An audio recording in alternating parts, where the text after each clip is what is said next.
सृष्टि मिश्रा बड़ी खबर के साथ चलिए शुरू करते हैं बुलेटिन की। नाजिया इलाही खान को पैगंबर मोहम्मद पर दिए बयानों के बाद उन्हें पाकिस्तान से लगातार जान से मारने की धमकियां मिल रही हैं। नाजिया खान को पाकिस्तानी नंबरों से सोशल मीडिया प्लेटफॉर्म्स और सीधे फोन कॉल के माध्यम से उन्हें गंभीर धमकियां दी गई। नाजिया इलाही खान का आरोप है कि इन संदेशों में उन्हें सर तन से जुदा करने वाले गैंग रेप कराने और हत्या जैसी धमकियां दी जा रही। उन्होंने यह भी दावा किया कि धमकी देने वालों में पाकिस्तान के चर्चित सोशल मीडिया व्यक्तित्व शहजाद भट्टी के एक कथित गुर्गे का नाम सामने आया है। नाजिया इलाही खान ने इन धमकियों को गंभीर बताते हुए संबंधित एजेंसियों से शिकायत की है और अपनी सुरक्षा बढ़ाने की मांग उन्होंने की है। इस पूरे घटनाक्रम ने सोशल मीडिया पर बहस छेड़ दी है और सुरक्षा एजेंसियां मामले के हर पहलू की जांच में जुटी हुई नजर आ रही हैं। तो सोशल एक्टिविस्ट नाजिया इलाही खान को जान से मारने की धमकियां लगातार आ रही हैं। हालांकि उन्होंने थानों से मदद मांगी है। और अब आपको जल्दी बताते हैं खबर क्या है। नाजिया को पाकिस्तान से धमकी मिल रही है। दर्शकों, कोड +92 नंबर से उन्हें फोन कॉल्स आ रहे हैं। जान से मारने की लगातार नाजिया को धमकी दी जा रही है। सर तन से जुदा की धमकी है। जी हां, आप सोचिए, गैंग रेप्स की भी धमकी दी जा रही है। शहजाद भट्टी का गुर्गा कहा जा रहा है, गुर्गे ने धमकी दी है और फोन पर गाली गलौज का गंभीर आरोप भी लगाया गया है। नाजिया इलाही खान लगातार देखिए चर्चाओं में बनी हुई हैं।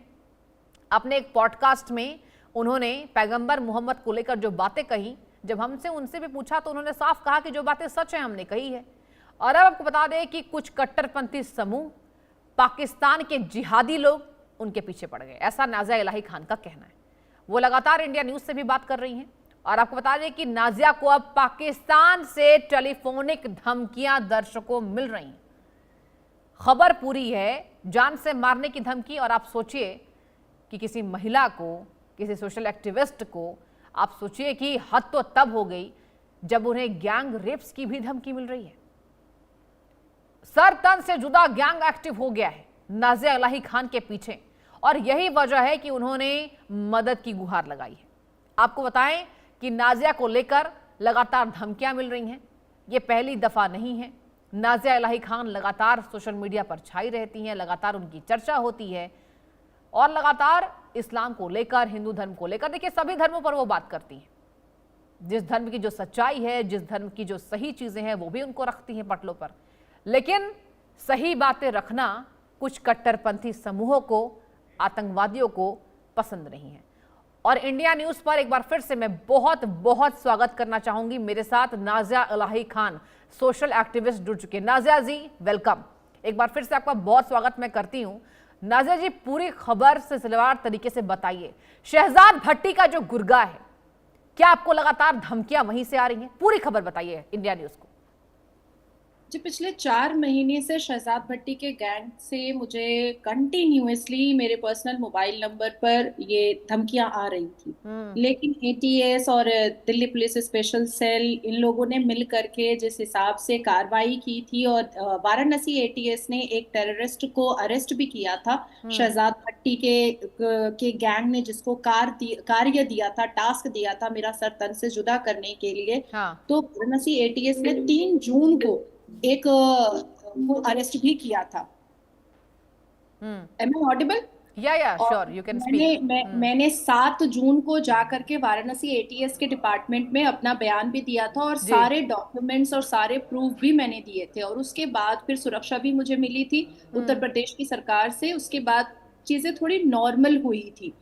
और कल मुझे किसी ने भेजा कि एक हापुड़ का कोई मुस्लिम वकील है जो जंतर मंतर पर भी मेरे खिलाफ बहुत अभद्र टिप्पणियां कर रहा था, बहुत बदतमीजी कर रहा था। अच्छा। 30 जून को उसने एक बहुत ही विवादित बयान अपने सोशल मीडिया पर दिया था, जिसमें वो बार बार कह रहा था कि जितने भी मुसलमान हैं और जितनी भी मुस्लिम तंजीमें हैं, देवबंद है, जमायतुल उलमाए हिंद है, ये सब सामने आए और अगर ये सब सामने नाजिया इलाही खान के खिलाफ नहीं आएगा तो मैं कुछ कर दूंगा और मेरा दिमाग खराब हो रहा है। हुजूर का वास्ता है, अल्लाह का वास्ता है कि ये सारी तंजीमें सामने आए नाजिया इलाही खान के। ये क्लिप मैंने रात में 10 बजे देखा और ठीक 1:15 से 1:18 के करीब मुझे एक वॉइस नोट आया जो पाकिस्तान का नंबर था, और उसमें वो साफ लफ्जों में, जो मैंने आपकी टीम को भी भेजा है, उसमें वो साफ लफ्जों में कह रहा है कि मैंने जैसे माननीय मुख्यमंत्री जो पश्चिम बंगाल के हैं, उनके पुतले को जैसे हम लोगों ने मारा था,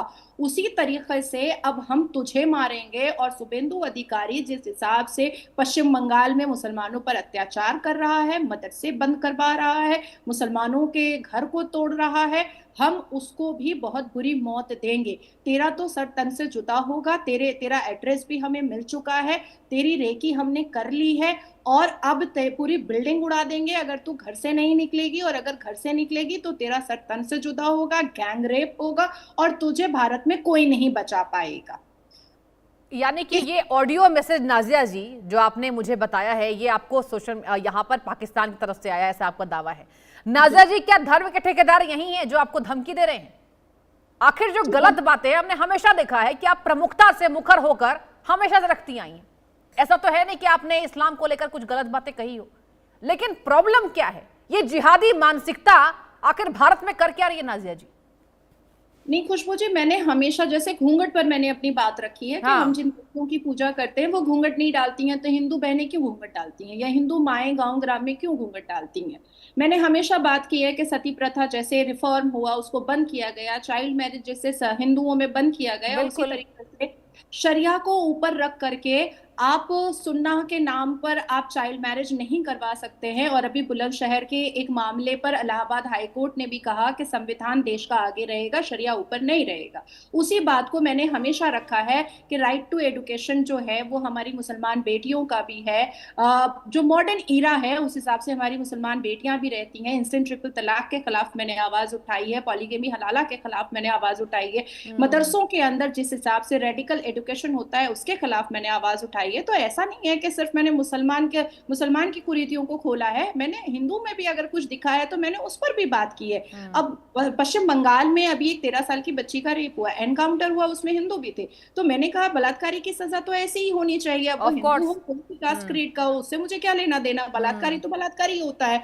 अब वो हिंदू कर रहा है तो भी वो अपराधी है, कोई मुसलमान कर रहा है तो भी अपराधी है। लेकिन जिस हिसाब से कंटिन्यूअसली लोनी का एक हाजी, गाजियाबाद का एक हाजी और हापुड़ का ये जो वकील है, ये इन लोगों का संपर्क मुझे ऐसा लगता है कि पाकिस्तान के टेररिस्ट ऑर्गेनाइजेशन से है।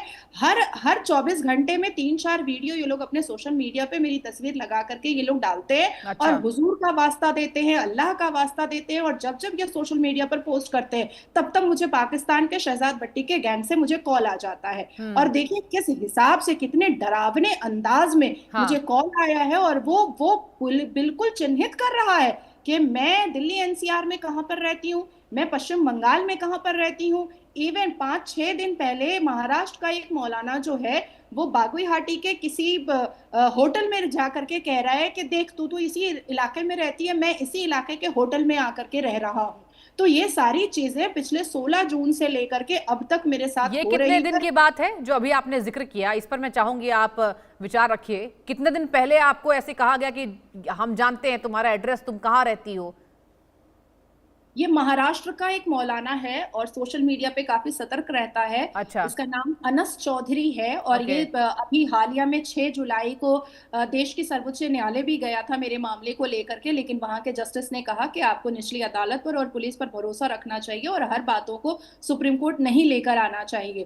तो ये सुप्रीम कोर्ट जाने से पहले ये कैलकाटा गया था और कैलकाटा जाकर के बागुईहाटी के इलाके में एक होटल में रुका था और उस होटल के बाहर निकल करके कह रहा है कि तू यहीं पर रहती है नाजिया इलाही खान, तो इसलिए हम यहीं पर रुके हुए हैं। तो ये कंटिन्यूअसली मेरे साथ 16 जून से चल रहा है। 16 जून से आज 12 तारीख हो चुकी है, 12 तारीख तक में मुझे सांस लेने में भी अब डर लगने लगा है। मुझे बाहर छोटा सा क्वेश्चन मेरा है कि मजलिस एहरार की तरफ से ये कहा गया है कि नाजिया इलाही को जल्द गिरफ्तार करे सरकार, वरना हम डीसी ऑफिस तक रोष प्रदर्शन करेंगे, और रोष प्रदर्शन किया भी गया है, वहां नारे लगाए गए हैं आपके खिलाफ। इसको कैसे देख रही?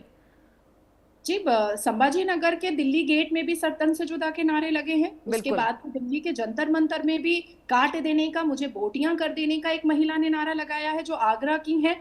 उसके बाद फिर उत्तर प्रदेश के बहुत सारी जगह पे, भोपाल में, जबलपुर में सर तन से जुदा के नारे लगे हैं कि गुस्ताखे नबी की सजा क्या होनी चाहिए, सर धड़ से जुदा होनी चाहिए। तो ऐसे नारे लगाए गए हैं। मुझे लगता है कि देश की सरकार को, देश की सुरक्षा एजेंसीज को, देश की रक्षा एजेंसीज को ऐसे ऐसे लोगों के बारे में और ऐसे ऐसे लोगों के पूरे शिजरे को निकालना चाहिए कि ये किस तरीके से पाकिस्तान के टेररिस्ट ऑर्गेनाइजेशन से ये संपर्क में है।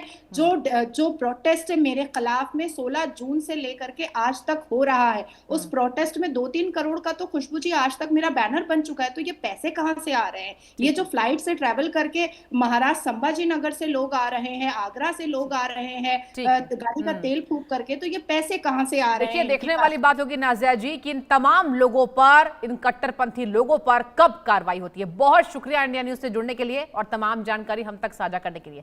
बढ़ते आगे, हॉर्मुज जल डमरू मध्य पर अमेरिका का